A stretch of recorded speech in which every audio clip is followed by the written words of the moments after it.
All right, we're going to deal with case 25 CR 1313 first. This matter scheduled for an arraignment.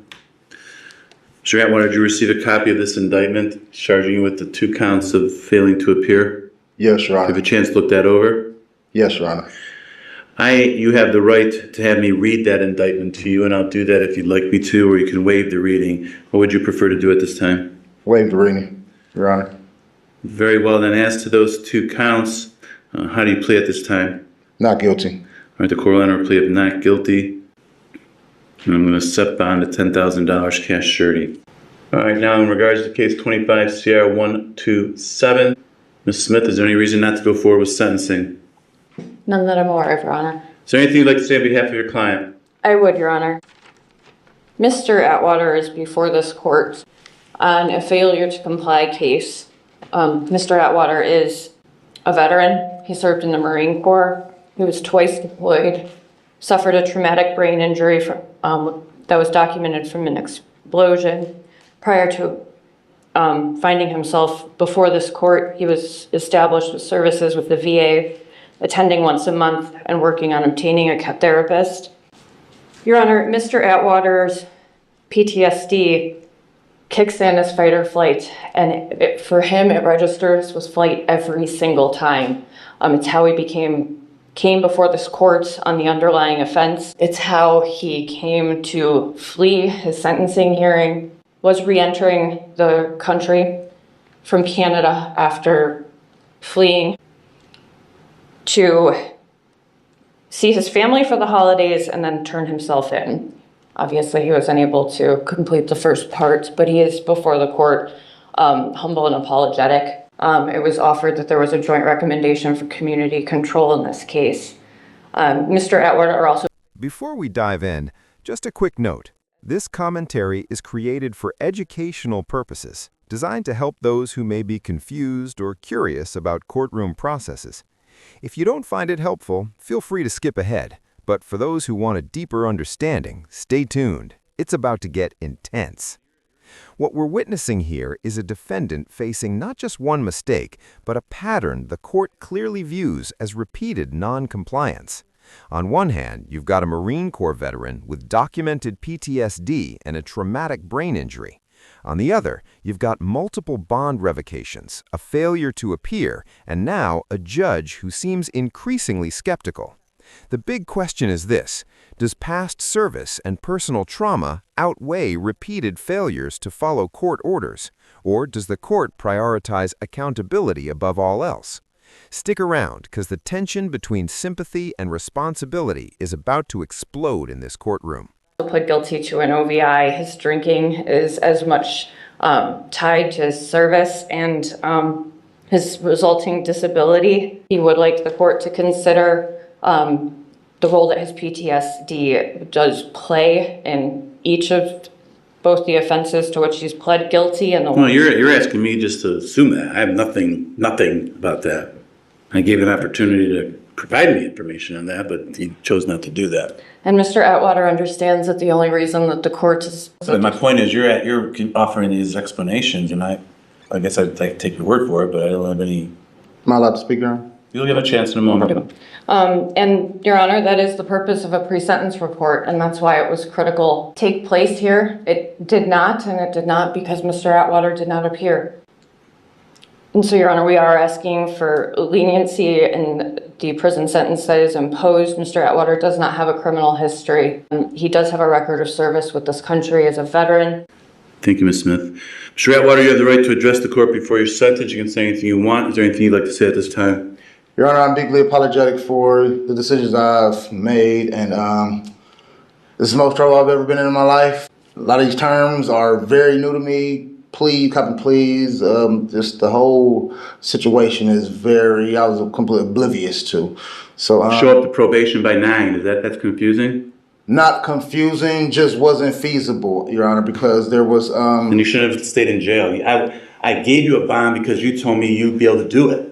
Your Honor, this is the most time I've ever been in jail. It's a terrifying, scary situation. I have kids. I've never been away from them besides the time of me being at war. And I felt like the time I had spent in jail was worse than war. Like, it completely was. I don't have anything as far as like to say, when I said I could show up, I was planning on finding a way. My mother was out of town. She was in another country, and I was just under the influence. I wanted to get out of jail at that time, and I tried to find a way, and it didn't work out in my best interest, Your Honor. I'm apologetic about that as well. I don't go out with any ill intent of doing harm to nobody. I never stole from anybody. I don't be in the world doing anything wrong. The one thing I did on that instance in January, all I was doing is trying to avoid a confrontation at home. I went to the bar, I drove home, and that was and this situation ensued.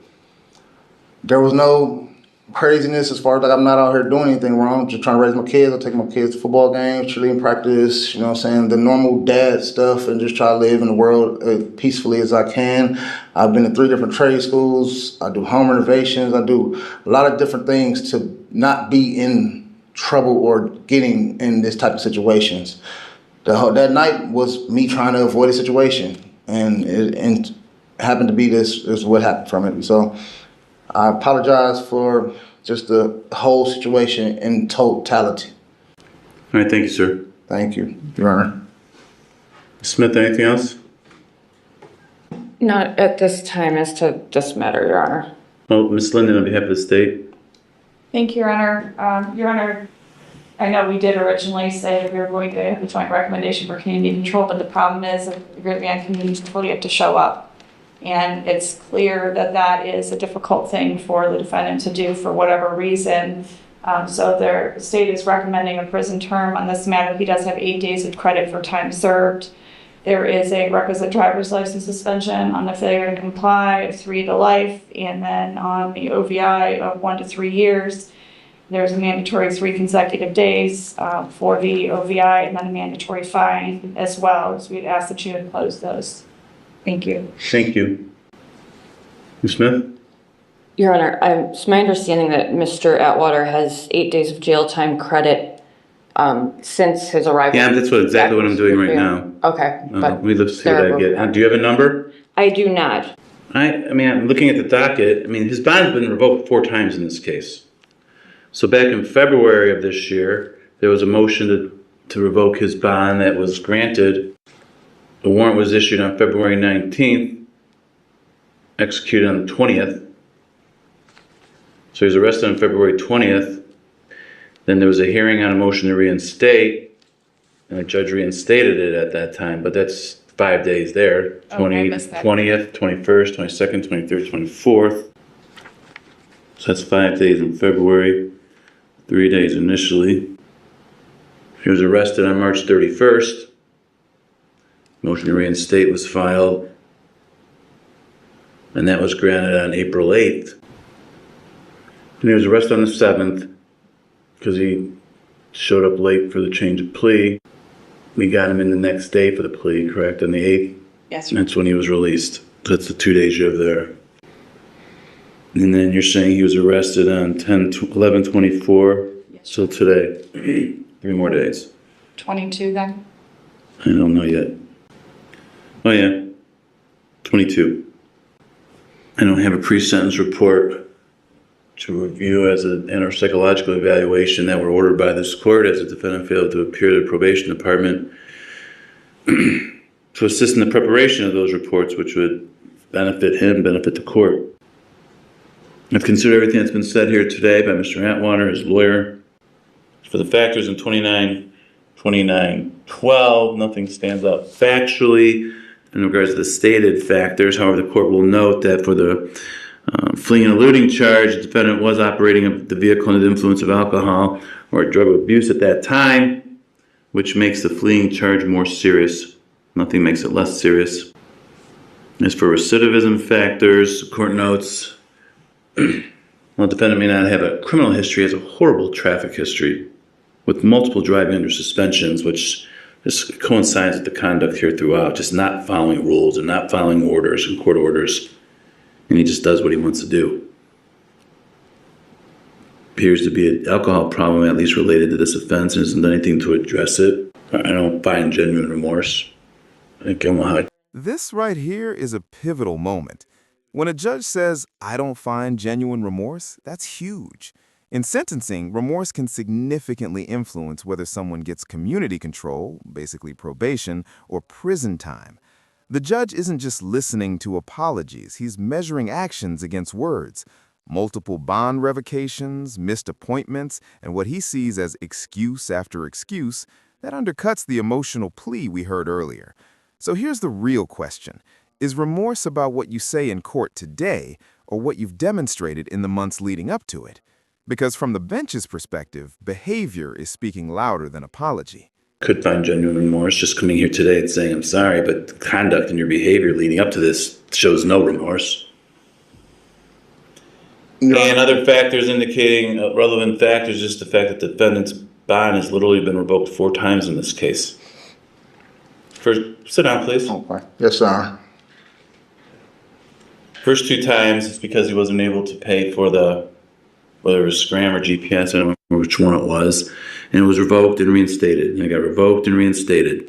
Then in this case, he shows up late for his plea, so it was revoked and reinstated.